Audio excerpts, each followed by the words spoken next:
Chez moi aussi, ça restait noir un long moment. Ok, donc je ne suis pas... je suis pas tarée. Alors, on va assez vite rentrer dans le vif du sujet. Que d'émotions. Que d'émotions. Que d'émotions sur ce pré-live. Mais voilà, tout va bien. Et aujourd'hui, je suis accompagnée de Alexander, qui a aussi eu des émotions. Nous avons eu tous les deux des émotions, mais en fait, ça sert à rien parce que c'est vraiment qu'un live et voilà, c'est comme ça. Donc j'espère que vous allez bien. Aujourd'hui, dans quelques secondes, on va tout de suite commencer d'ailleurs. On va tout de suite envoyer le jingle.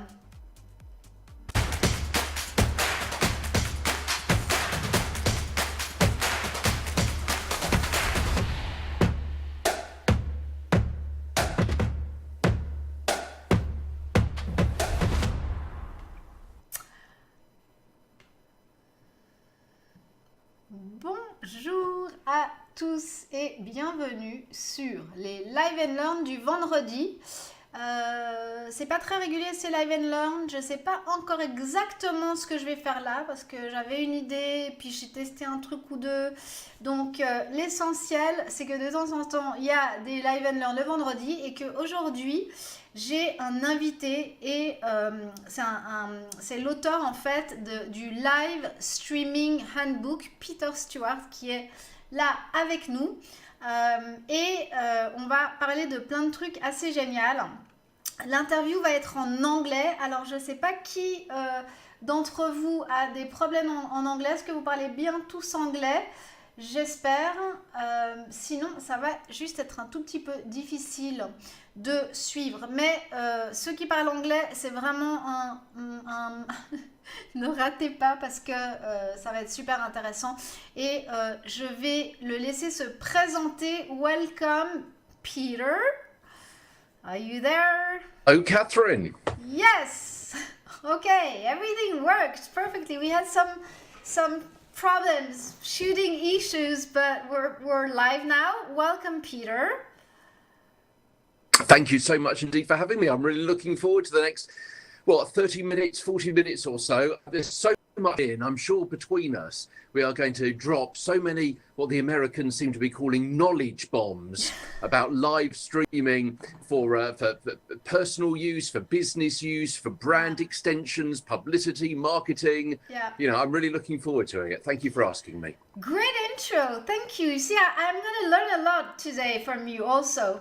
I love this intro. I could not have done better. So thank you. Peter, can you please introduce yourself? Tell us what's your job and also tell us about Livestream Insider and also tell us about your new book.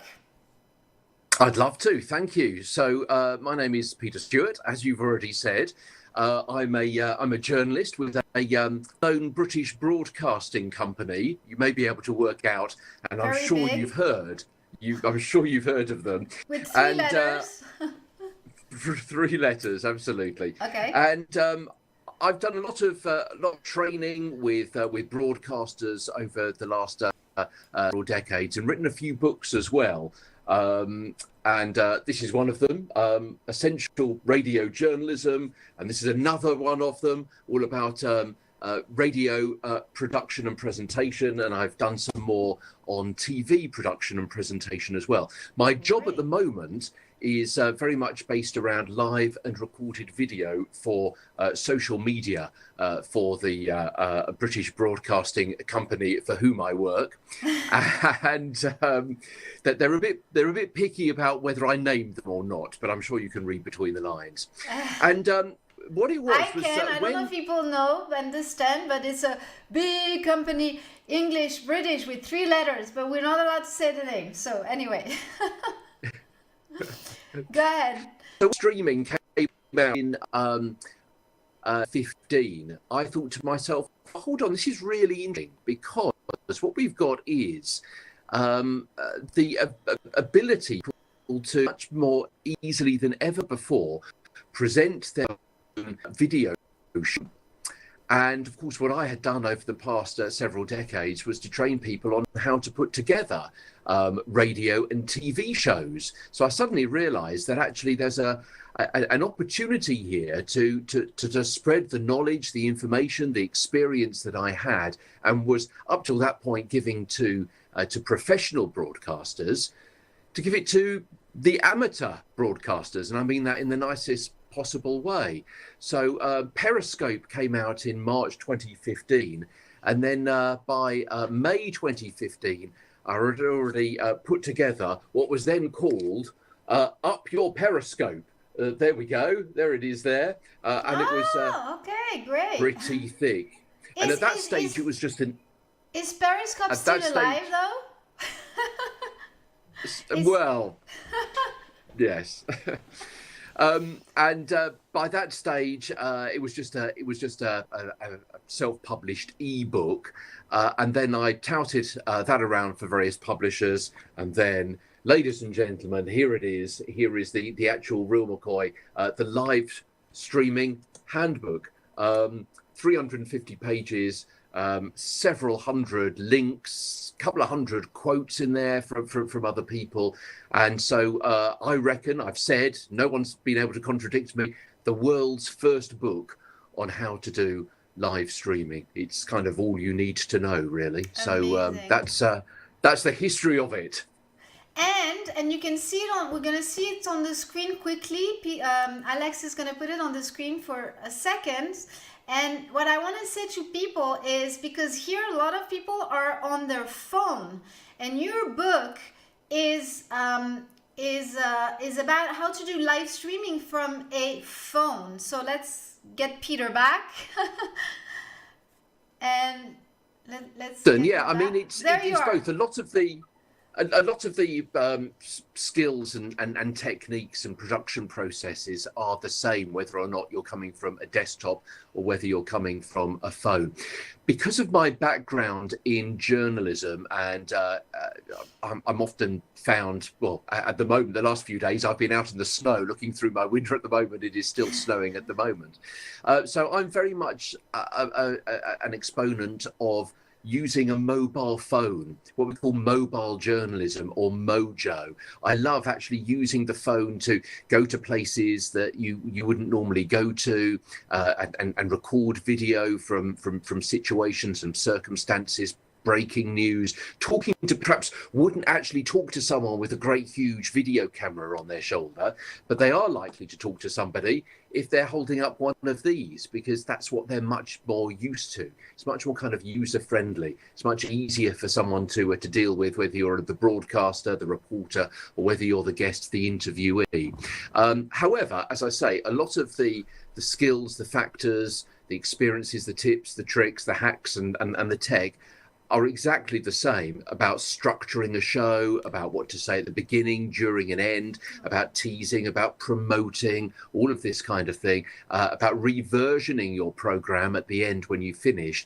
It's all exactly the same, whether you're using one of these that I'm on at the moment, or whether you're using one of these that I usually have in my pocket. Yeah. So let me ask you my first question. Because I am not a lot out there with my cell phone, and I really want to go more out there with my cell phone. And a lot of people of my community ask me this question all the time. Is like, again, this is a question I was asking myself. When we go out with the iPhone, we go on the 4G, right? Yes, or Wi-Fi. I mean, so many places have got Wi-Fi that you can pick up for free. Certainly, McDonald's in the UK, and various banks have. Do we want to depend on the hi-fi? Isn't it safer to go on the 4G? Because I'm confused. Well, yeah, if you're on Wi-Fi, certainly there is that possibility, A, of a slow service, B, of a service which isn't particularly private, that you can be hacked. So, yeah, I mean, it's the toss-up. It's your own personal choice about what is going to be more stable, what is going to be more secure for you, or using your Wi-Fi dongle, perhaps. Fortunately, the company that I work for, very often I'm going around in a little self-operated satellite van, which means that what we've got on the back, just to go a little bit techie for you for a moment, is one of those services which actually bounces between half a dozen different mobile phone providers. So it's always searching for the best possible signal from all of those. So when I'm doing it for work, we get the best possible live streaming signal. Yeah. What about this new solution that I saw, like they're talking about it a lot on the live stream community now? It's like this box called, what's the name again? Where you can go out to live stream and you don't need a third party. Do you know what I'm talking about? No. I'm not with you at the moment, no, but certainly find 5G is not too far away. the And in fact, live view. That's what you're talking right, yes. I mean, that's a much more professional setup and service that a lot of broadcasters will be using. Obviously, you're paying for that kind of stability and that kind of quality.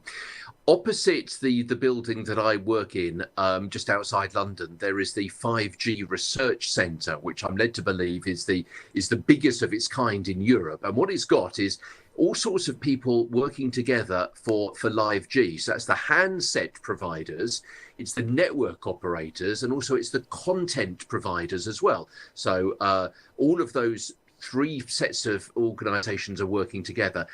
Also together with people who will be using 5G for things like automatic self-driven cars, things like that, because obviously you need 5G because it's going to be super strong, super fast, and a self-driven car has got to talk to all the cars around it, as well as work out the traffic flow ahead and the traffic lights and all that kind of stuff. So 5G, for the purposes of live streaming, is actually going to just blow all of our minds. It's going to be super fast, when is this coming? super clear.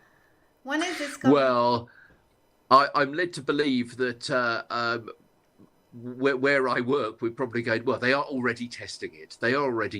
But it's going to be another year, 18 months, I suspect, until we actually get it for the mere mortals. Okay, so let's jump into the amazing question and content that I want to talk about. The first thing I want to ask you is, teach us, because you're a professional journalist also, and I'd love you to tell us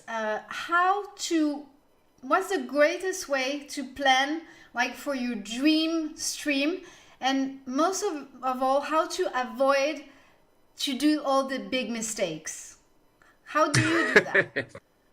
Right. Okay. Well, a lot of it comes down to planning and preparation, doesn't it? But there are several things that you need to be thinking of during your planning and preparation process. I mean, first of all, the content. If you're going to be talking about something that you know, that you're confident in talking about, obviously you're going to be much more fluent. Obviously, it's going to make it much easier for you to be talking and reading the comments on the screen and thinking of where you're going to go or what you're going to be saying coming up over the next few seconds or few minutes. So if you're more comfortable, you're also going to be much more authentic. You're going to be much more friendly. You're not going to be thinking 19 to the dozen about what it is that you're going to be doing next. So think about something that you're comfortable in talking about, whether it's your business or a skill or a hobby, or whether you're sounding off about politics or religion. That could be interesting, couldn't it, in these times in which we live? And write a few bullet points. So I wouldn't expect you to write a full script, because it's very few people who are able to read a script and actually come over as authentic and real. Most people will sound as though they are reading a script. I mean, I've got a few bullet points here just to remind me of a few things that I want to say, the things that I want to get over, and in the order that I want to get them over. So content is one thing, but also then think about location. It's great. You do a fantastic job. I've watched several of your live streams, from your home studio. I'm in my home studio as well, that I broadcast from on a Sunday night with Live Stream Insiders, which tells you all about the latest developments in live streaming. But if you are going out, then do think about where you're going to be coming from? Do you have permission to be coming from that particular location? What about the extra tech that you might need? You mentioned the mobile phone signal a few moments ago. Sitting here in my home studio, I've got I've got a nice background as well. You're not necessarily going to be having things like that if you're coming live from locations. There's a bit more tech that you may have to think about as well. And also think about the relationship, the conversation that you're going to be having with people. It's such a fantastic opportunity, live streaming, to be able to engage with people, to build up a relationship, to have a conversation with people.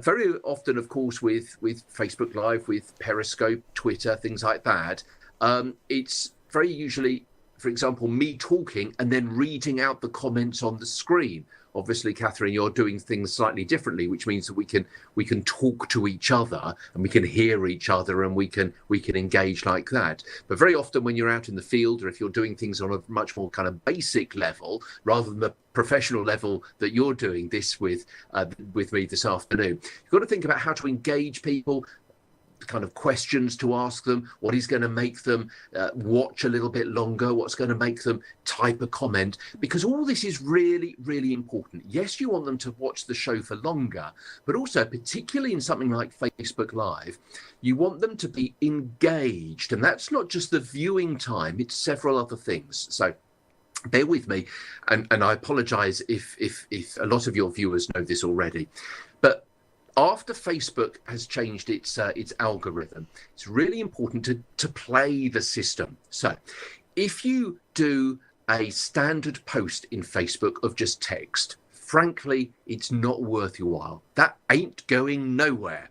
If you do a standard text, but with a static picture, well, Facebook will go, okay, well, maybe we'll share it to a few people, because, of course, a lot of people don't realize that they don't see everything that is posted by the people and the brands that they follow. If you put a link in, then Facebook will go, okay, well, there's a link, but it's actually taking people away from Facebook, so we're not actually going to share that much. If you put a bit of video in, then Facebook will go, okay, now we're getting somewhere. Okay, this is going to be much more interesting experience for people using facebook.com. So we'll share that to more people. If you then do a live video, then it's going to be shared to many, many more people. It's going to be shared to 6 times as many people as any other kind of post. But within that, if you've got people commenting, sharing, liking, and tapping the emojis and so on, then it's going to be shared to even more people. So doing a Facebook Live is fantastic, but having people to comment as well is really the holy grail. Okay, I just want to make a parenthesis, because this is really great information for all of you guys who are doing lives or will be doing lives. And this is something I learned very recently, which is, I can't remember where I heard this from, but I love this technique, saying like, just, sometimes you do your live and then you have comments, and over the next few days, just go back in there, not answer all the comment in one day, but like maybe answer 5 comments the first day, 5 comments the next day, etc., just to keep this thing going, and it works amazingly. Absolutely. The more comments you've got, better. What is even better is if those presenters are commenting to each other and actually having a conversation amongst themselves, but within your particular Facebook post. That's even better. Great. So, okay, let's go back to this, plan and everything. Something that I am still struggling, because I'm definitely not a journalist and I want to be, is to, I can structure my live show, but I love the way when you came in today, you started to tease people in the beginning, and I want you to teach us how to do this better, and also how to keep people until the end, like little tips and tricks that they use on big TV channels. I really love this, because you know what? It's one of my pet things. As I say, it's something that we've been doing, particularly in radio, for a long time. And it's something that you also see on TV to a certain extent as well. And I think it's really, really underutilized in live streaming, where people are just thinking, I start a show and I talk for 20, 30 minutes, and then I end my show and I press stop broadcast and I walk away. And I think there's so much more that we can learn, everyone can learn from the kind of the professional broadcasters. That's what people say to me, oh, you're going to have to rewrite your book, aren't you? Because Facebook Live has changed its logo or the layout on the screen. And I say, not really, because the book is so much more about the presentation, the production, and the promotion of your live stream. Yeah, that's kind of, I'm not a techie person. It's those kind of softer skills, which perhaps are a bit more difficult to kind of learn, where I've got my particular interest. So it's really, really important that you, well, what I'd say, tease and feed. And your promotion starts, as you do so excellently and elegantly, is telling people that you're going to be doing a show first of all. So many people will just jump on a, say, Facebook Live and start it without thinking, hold on, how can we get as many people as possible to watch from the start? Now, I'm very often on the radio, or I've got access to the airwaves. So, of course, what I can do is I can ask my presenters, can I come on the radio, or can you go on the radio and say, Peter is about to do a Facebook Live broadcast from, I don't know, up the Cathedral Tower, for example, or from the press conference about the missing child. Two actual examples. You know, it's going to go live in 5 minutes. Follow us on Facebook Live / name of the radio station.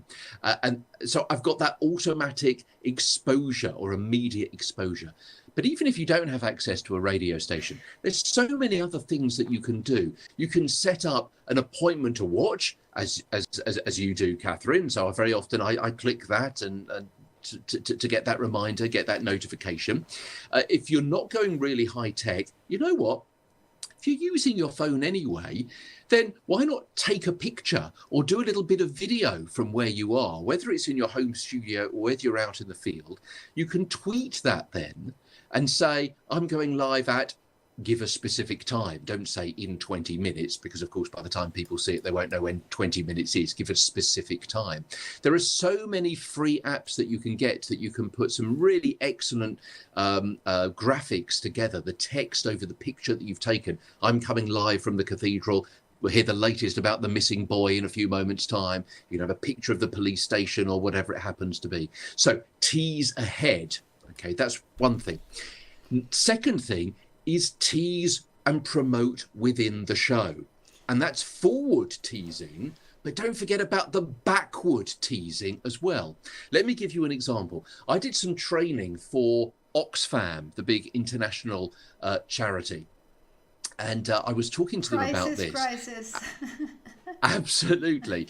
And one of their field workers then subsequently told me about how she'd used this trick. So let me take you to a refugee camp, okay, which is where she was doing a Facebook Live. And this is what happened. She started off by saying, hello, everybody. This is me. This is who I am. This is what I'm going to be doing. This is what you'll see. This is what you'll learn. This is how long I'm expecting the Facebook Live to be going on for, because all that is important, so people know how much time they are investing. How much time? Great. Yeah, and you're going to be seeing how refugees charge up their mobile phones. Okay, then I'm going to be also showing you inside a refugee tent. I'm going to be showing you where they meet, where they have their meetings, where the community gets together, where they have their prayers, where they receive their food allowance, and things like that. And also I'm going to be showing you the communal kitchen. Okay, I'm going to be showing you those 4 places. Right. First of all, as I say, I'm going to be showing you the how they charge up their mobile phones. Then that was shown. After she's explained this solar charging station, she then says, thanks for watching. This is me. I'm with Oxfam. This is where I am.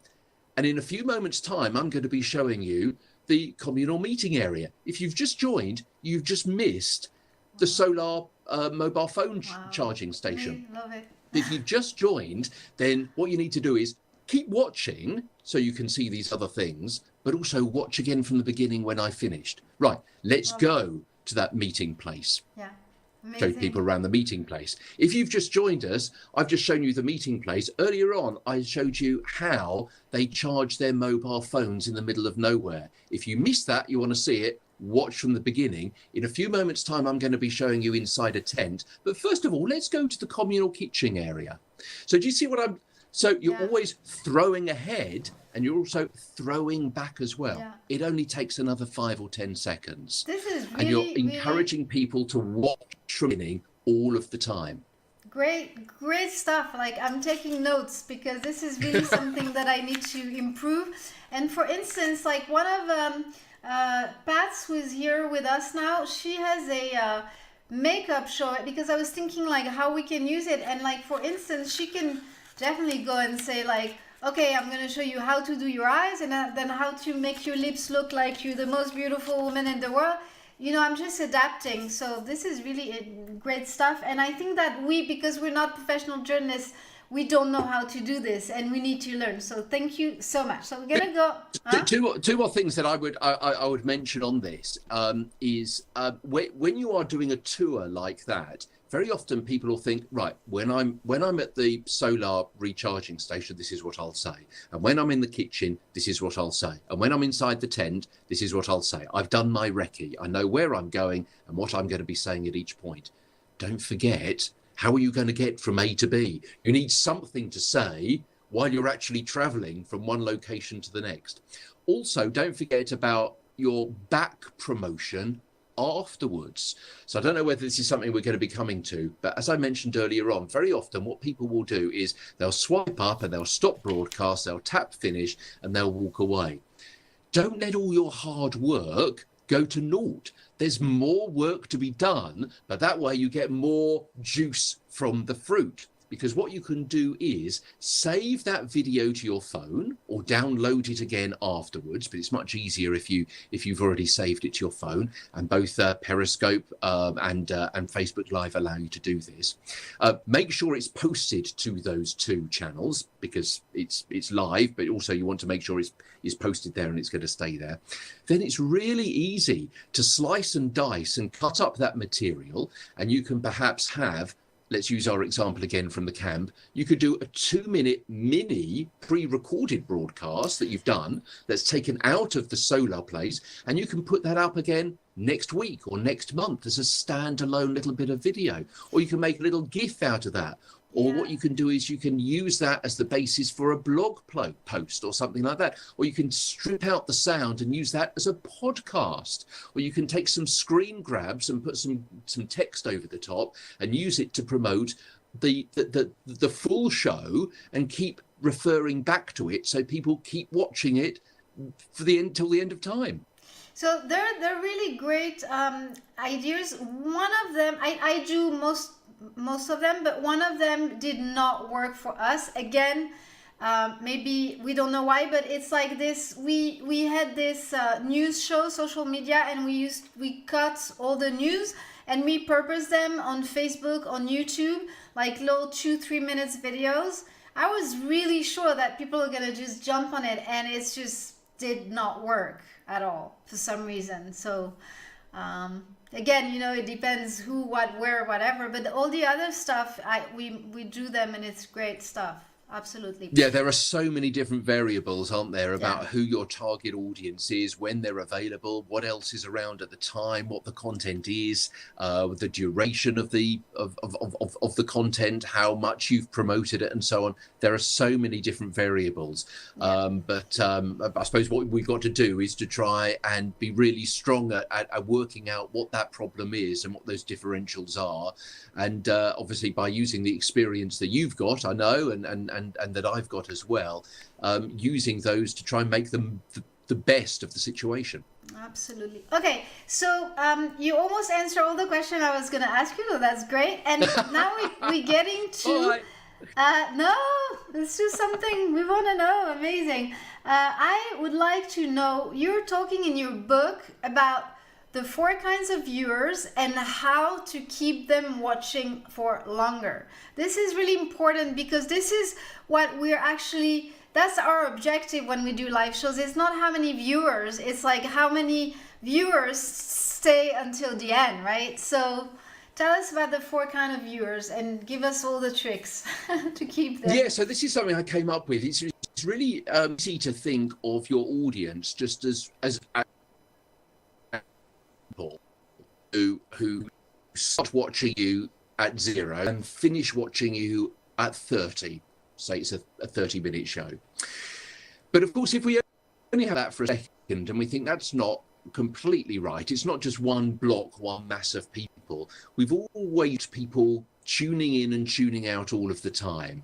And in radio parlance, we call that the churn. Yeah, so it's you've always got that people coming in and coming out, which is another reason why you've got to keep forward promoting and kind of dragging them through and teasing rather than telling. Because if you tell people exactly, I'm going to be showing you how refugees charge up their mobile phone in the middle of nowhere using a solar panel.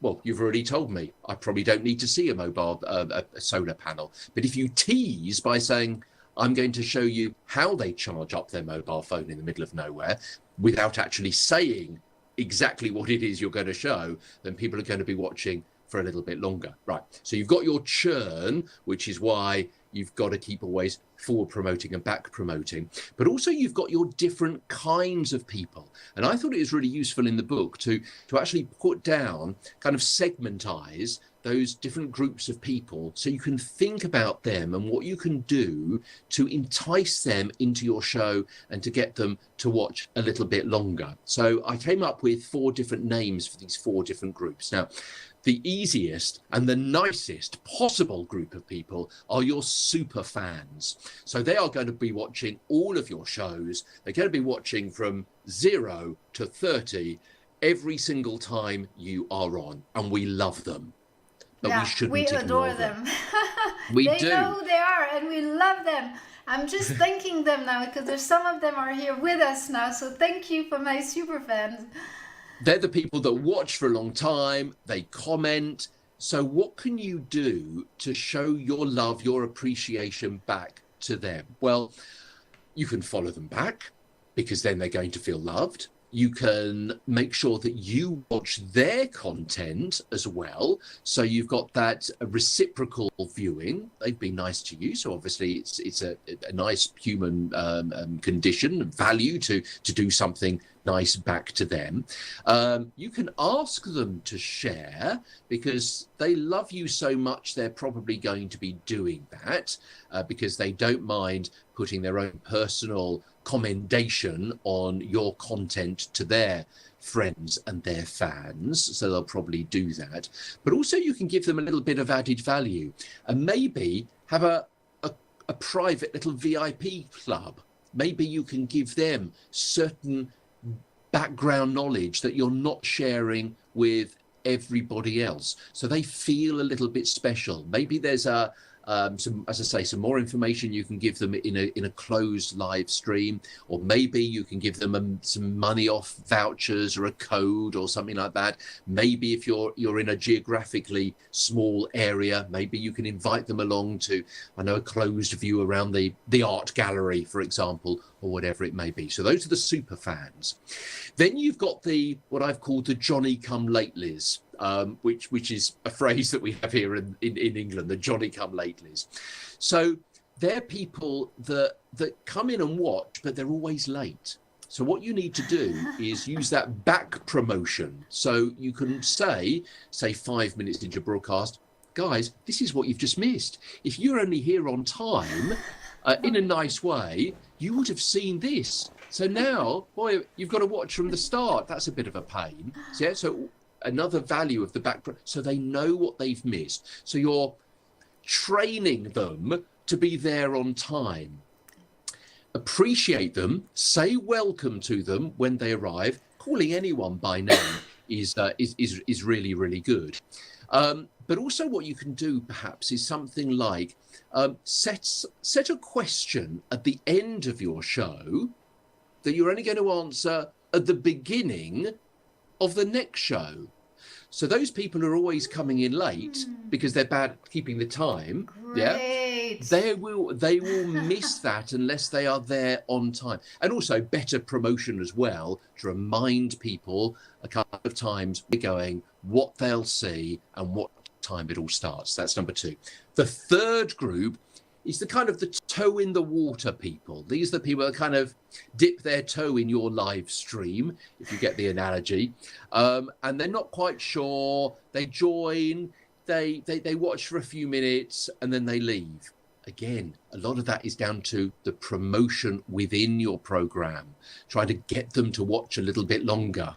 Yeah, coming up in a few minutes is a phrase that you could use. Don't forget, this is going to be coming up. Remind me to tell you this is coming up. I've got 5 points. You've only heard the first 3 of those. If you love number 3, can you imagine what number 5 is going to be like? It's going to blow your mind. All of those kinds of phrases and techniques are going to get people to watch a little bit longer, so which is obviously very, very valuable to you. And finally, the uncommitted people who kind of come in, they're not quite sure, they go, sometimes they'll join you, sometimes they won't. So really what you've got to do is to entice them and remind them of the value that you are giving them. So perhaps you might consider doing something like, if you're doing a weekly show, then maybe in week 4, you do an extra show of the highlights to show in one small encapsulated form the benefits of watching all the previous ones. But don't give everything away. Just say, well, in the first show this month, I gave you 5 tips on how to do X. Here are a couple of those. And if you want to know the other 3, you know what? You really need to join me every single... You can go back and watch that previous program. But you know what? If you watch me every week, this is the kind of value that you get. So you're giving them a reason to watch, a reason to come back, and a reason to spend much more time with you.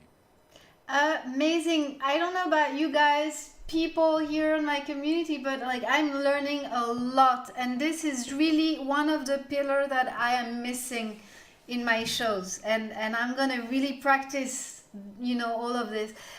We have a question, Peter. We're getting to the end of this interview, but there's a question here from Usama Badi. Hello, how are you? Hello. And his question is, please, how can we use a community on Facebook group to get money sales using Facebook Live? Difficult question. I let you answer that one. You know what? Yeah, I mean, yeah, how do you make money? How do you make money? Well, of course, you can sell things directly, can't you? You can write a book, and you can go on and you can talk about the book, and you can hopefully the people will buy the book because of that, or visit your shop or visit your art gallery and things like that. I think it's probably best illustrated with what we call here estate agents or real estate agents. Yeah, the people who will sell your house for you. Yeah. And how often will you be wanting to go to your estate agent? I don't know, once every decade, once every 5 years, once every 15 years? How will you know what estate agent to go to? Now, if you're an estate agent, it's really difficult job for you to do, but you know what, the basics of this is the same whether you're an estate agent, whether you're a baker, whether you're selling widgets, or whether you're running the local art gallery. It's all of those things. Is the same kind of technique, and that is to be there for people when they don't need you. So when they do need you, you are front of mind. If you're a plumber, for example, then you can tell people in this really snowy weather how to fix their heating system by pouring a little bit of hot water on the extraction pipe which goes through the wall to the outside. I got a text from my service, my boiler engineers, just telling me that a little bit earlier on today and linking to a video. And if you're a local plumber, you could do a little live stream about that. It's not gonna, it's not gonna cost you anything. you don't want to be called out for that when other people, when it's something that people can fix for themselves, and you've got more important things to be doing for people whose entire system have broken down, right? If you're an estate agent, then be part of the local community. Make sure you're doing live streams about what is happening. Be places, show people the area, talk about the renovations at the local park or the local high street, show what is happening with the new library that's going up, that kind of thing. Talk about how far it is to walk from this new build estate which is going up, how far it is to the local school for the kids, or how far it is to walk to the local bus stop or the train station. Be part of the community by doing those kinds of live streams, because then when someone is looking around for an estate agent to go to because they want to flog their house because they are moving, where are they going to go? They're going to go to the people who've already given them free value in the past, people that they know, they like, and they trust, who are part of the local community. Okay, so I want to take this specific case because Usama has a very, very big private group of people who are mainly community managers, and he's got, like, I don't know, Usama, if you can just tell us how many people you've got in your group, because I think it's, I don't know, like hundreds, you know, like like 100,000, I don't know what I'm saying, I have like a huge group. So I guess in this case, he wants to monetize this group, right? And tell me if I'm correct. Oh, he's got some ideas now. Great. Because what I want to add, okay, he got the idea now, so that's good. He has 5,000 members, which is, you know, a good chunk of members. What I want to say also from my personal experience is that you have to really keep in mind, and this is something I haven't done well and I'm getting better at, to attract on your live stream your target audience. Because if you are not thinking about this, by the time you want to sell something, like, no one is going to buy it because they weren't going to buy it anyway.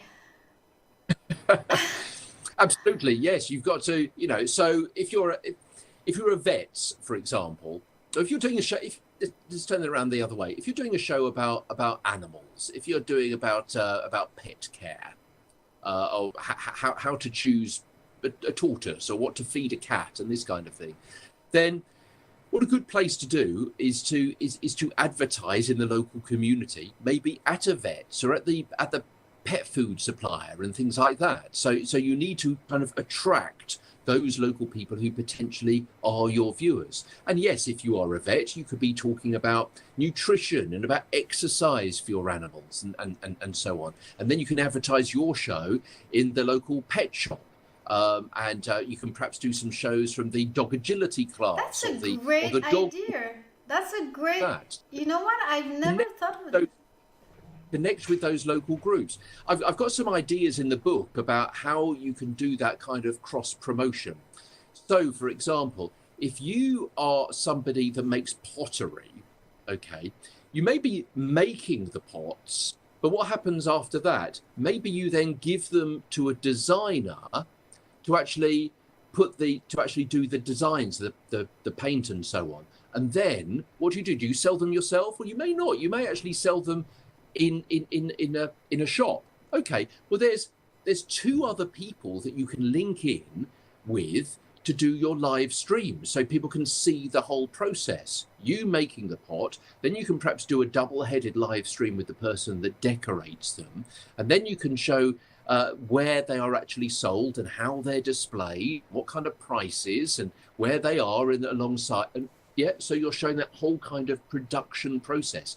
If you're a photographer, then maybe you can link in with another photographer somewhere else occasionally, so you can swap some hints and some tips. If you're a wedding photographer, then you can talk about photography in your live stream, but then perhaps also link in with some wedding venues and show how fantastic they are and where you would ask a bride and a groom to stand so that you had the best backdrop and the best lighting for them. Yeah, so you can work together with all of these different groups. If you're going to the local country house estate and doing a live stream there, and you are proven that you're a good photographer, what are the chances are that they are then going to be recommending you as a photographer to people that then go to that particular venue, searching it out to see whether it's going to be appropriate for their wedding venue and wedding event? Yeah. I want to just complete this for Osama and just tell you, Osama, that if you do live streaming to monetize your live stream, forget it. It's not going to work, or it is going to work in 1 year, 2 years, whatever. But think maybe of what you are selling. What services do you sell? What products do you sell? And think about, is your community, is it full of people who just want free things? Or is it full of people who are going to buy what you have to sell? Because if you have a community, and it's really horrible to say, but if you have a community of 5,000 people who just want free things, because this group is great, I'm in it, and it's very valuable, but you just have to, that's a mistake we do in the beginning, and I've done it a lot. It's like we just want views, and okay, something happened, we're out of, okay, I don't know, we just want views, we want a lot of people to be there, and we don't think down the road, are we going to be able to monetize with these people? Are they our clients, yes or no? It's tough. Yes, it's very difficult. So make sure at the end of your show you have some kind of call to action. So it may be that you are always referencing your website. If you've got a geographically local business that you can send them to, you can try and get them through the door as well. Of course, if you're showing what goes on behind the scenes at the bakery, and you're showing people how to knead a loaf, then you can say to people, knead as in make a loaf. Then it'll be really easy to perhaps to get them through and say, okay, now I've shown you how to make your own loaf. That's great. You can do that at home. I'm giving away some of my top tips. But you know what? My 3-seeded granary bread is to die for, or perhaps I should be saying my croissants are to die for. You really, my French stick, you really need to come in and try it. And I'm giving away some samples because, of course, once you've got people through the door, whether it's online or in real life, then, of course, you can start kind of ramping up that little bit more of a hard sell. And stop doing the free stuff. Once they're actually tasting that bread or that particular gâteau or that patisserie or whatever it happens to be, then of course they're much more likely to be buying stuff. Okay, this, guys, is just 5% of no, it's like 2% of what it's in the book, okay? And there's some amazing stuff, like just tease us a little bit about other stuff what we can find in the book. A little tease, because you know how to do this. Oh gosh, right, okay. Well, it's divided into 5 separate parts, and the first part is talking about why you should kind of get into live streaming to begin with, and then it goes into the very, very briefly about Facebook Live and about Twitter and about YouTube, because they have a live channel as well. Part 2 is all sorts of kind of case studies, formats, content ideas, creative stuff, links so you can watch what other people have done. It's all kind of broken down into those different kind of sections. And then there's another breakdown into some kind of areas of business. So there's a section for journalists, there's a section for, again, estate agents, there's a section for museums, for churches and religious organizations have really got into live streaming in a big way. Yeah, particularly a long time ago already, like much before us. Absolutely. Then we talk a bit more about the production, about how long a show should, inverted commas, be going on for, about planning it, about the kind of kit that you need or don't need. And here's something, don't shell out a whole ton of moolah, of money on stuff in case you don't need it at all, because frankly, so often I'm just going out with one of these and a little microphone plugged into the bottom. Okay. Also, we talk about legals. Now, obviously, the legal situation is different in different countries, in different administrations, in different states and so on. But you know what? there's a basis about legalities, about what you can show, what you can say, and the problems that you may come across, as well as the legal stuff, your own personal security. Because you know what, if you're outside at a fair, a fete, a football match, something like that, and you're holding your £800 iPhone in front of you, it's really easy for someone to take it out of your hand.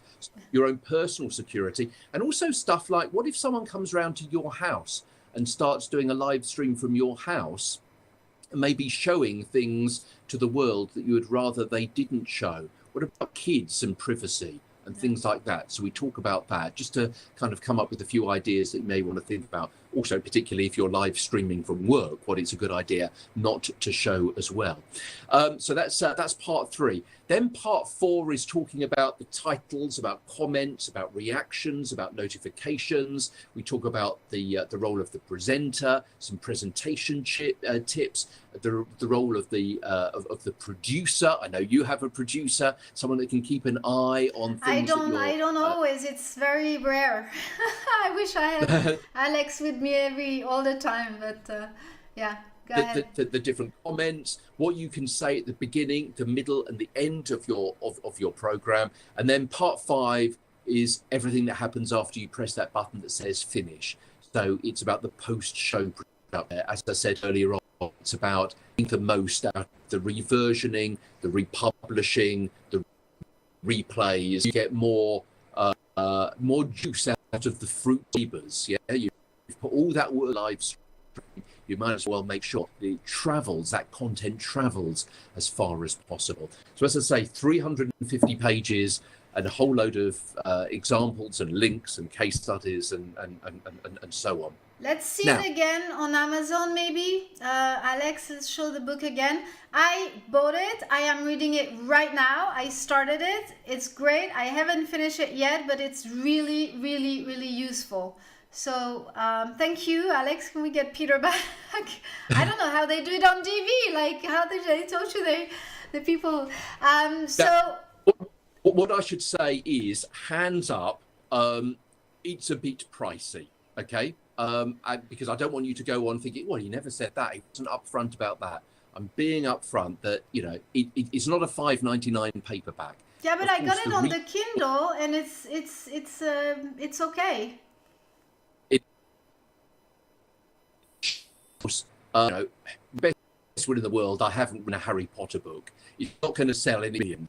I'd love it to, but of course, you know, it's supply. So it's a short run. So therefore, it's a bit more expensive. But if you get it on a Kindle, and obviously through, you know, do a little bit searching around, and you can get 20-30% off the actual kind of cover price. So, but I really do honestly believe that it is huge value. Let me tell you. I don't know whether this means anything to you, but the foreword is written by a guy in America called Al Roker. Now, when I say that to people in the UK, people go, who? But if anyone on any street in any town in America and say, do you know who Al Roker is? They would say yes. He's the co-host of the Coast to Coast NBC morning program. He's a personality weatherman. He's got his own production company. And usually this is the clincher. He produces live streams and has been a great supporter of live streaming. And he wrote the foreword. He was also his own character in The Simpsons. That's how famous he is. Okay, so I'm really thrilled, really pleased that he was able to pen a few words for the foreword. So, you know, it kind of gives it a bit more credibility, I hope. Yeah, bravo, absolutely. We're going to put the link, the Amazon link, on the comments. So for everyone who wants to get the book, you're going to have the link as soon as the show stops. And I want to thank you, Peter, because I have learned a hell of a lot. I think it was really a missing piece in my education, and I'm going to use all your advices. I'm going to finish this amazing book, and I recommend it to everyone. Thank you zillions of time for being, for having been here with us. Well, thank you. Thank you for several things. Thank you for your fantastic accent, which I'm falling in love with. Let's hope we can work together in the future. And because you know what us Brits are like, I only speak English, and I'm not sure I speak that terribly. So I really appreciate you conducting this conversation in English. That's very kind. You also have a great accent, so that's good. All right then, so hopefully we'll see you again here one day, and thank you again. Not at all. If people want to follow me on Twitter, it's at Tweeter Stewart. So my name is Peter. Absolutely. You see, like, missing pieces. These are really structure that I need to learn. Of course, if you want to follow Peter, you go on Twitter. Actually, you can maybe add it on the comments so people can follow you, and you can also follow Peter every Sunday at 6 for us, 8 o'clock for us, Paris time, on Live Stream Insiders. And this is a show that talks about live stream, of course, and that has been going for 3 years. It is like the first show about live streaming ever. Okay, and I watch it not on Sundays, but I watch it religiously every week. So Thank you. We'll put the links for everyone else. Yeah, all the updates, the tech, and the changes, and the case studies, and the learning stuff as well, all about live streaming. Thank you again, Peter, and see you very soon. Au revoir. Au revoir, merci.